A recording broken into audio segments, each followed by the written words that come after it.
Ruben, when I came here, I brought a few things that are ordinary, personal to me. I lived in England when they introduced American Express card, platinum card. I was living in England when they introduced it. And they said 5,000 people will get it. Those 5,000 people, their card showed charter member. This is my own. Showed their charter member.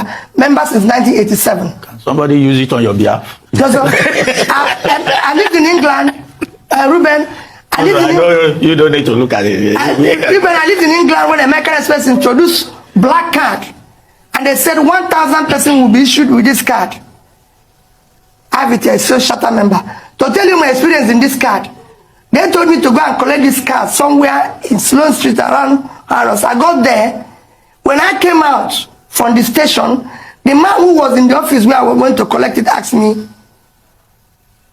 "Who are you?" And I introduced myself. I said, "How did you come?" I said, "I came from Nice Bridge underground." He said, "Underground?"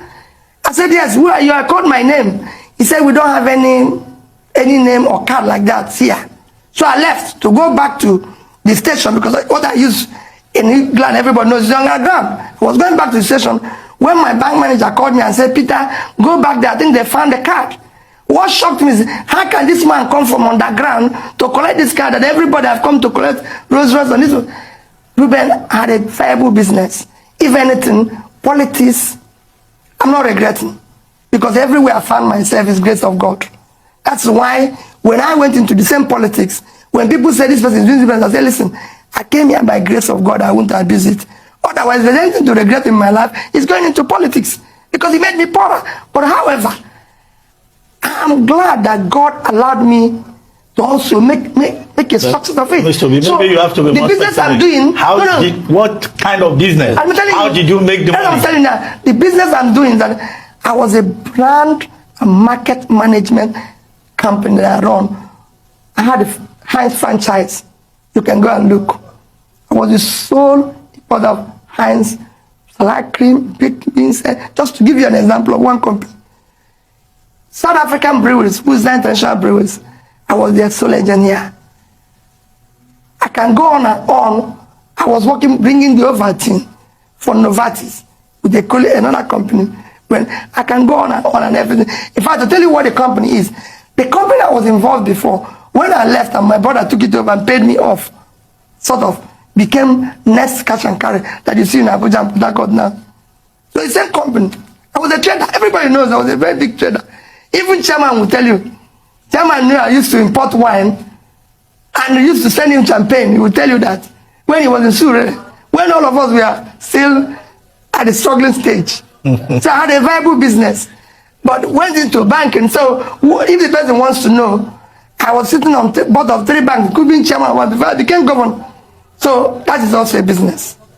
So you have shares in those banks too?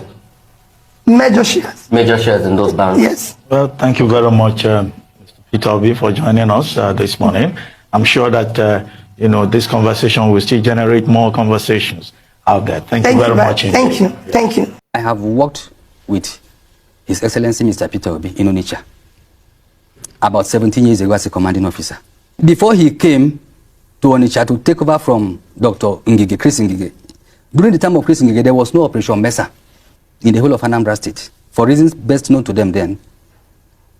But when he came, he took over.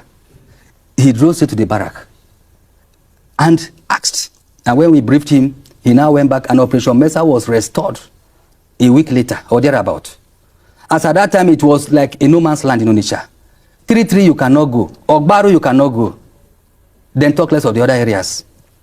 When it was restored, I was the officer in charge of the internal security operations. I was collocated with artillery regiment, but as a commanding officer, Lieutenant Colonel, I was in charge of the operations.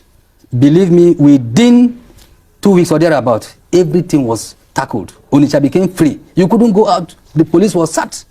And that was why I believe that after about 6 months to 1 year, the police actually acknowledged that Anambra was a peaceful, most peaceful state in the country as at that time.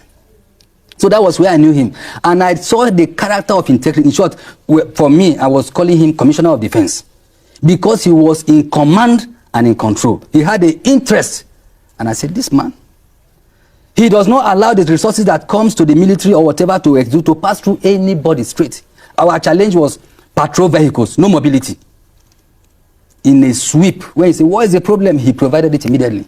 Following his record from research, never convicted of corruption, of stealing, integrity. Is it reaching to people? Is it international relations and all whatever, economic knowledge and all that?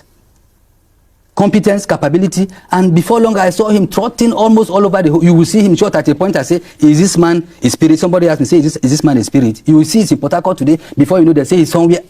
All that. And I prayed and I made up my mind.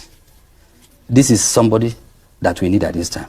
As far as I'm concerned, I would prefer to have the best president, the best president of Nigerian origin. And if you ask me if you're going to ask me who do I think will make the best president, I would say, and it's going to upset a lot of people, but I would say Peter Obi. Peter Obi will be an absolutely fabulous president. If Peter Obi were president of Nigeria, Nigeria would be like Dubai in a matter of years. Who is that politician from the southeast to come and deceive you that your vote will be wasted if you cast it for Obi? Have you not been wasting your vote for 24 years? Vote for Obi. Don't listen to them. Whether it is wasted or not, you have made a statement out of it that we want a new Nigeria. So actually, it was in furtherance to the fact that Peter Obi is powered by Nigeria, not Ndigbo. That's why I'm telling the youths, join the other youths of the other parts of Nigeria. Don't listen to those failed politicians. They have even made it public. It's not even anything private. So it is actually a call for all Nigerians to know that Obi is not an Igbo candidate and couldn't have been.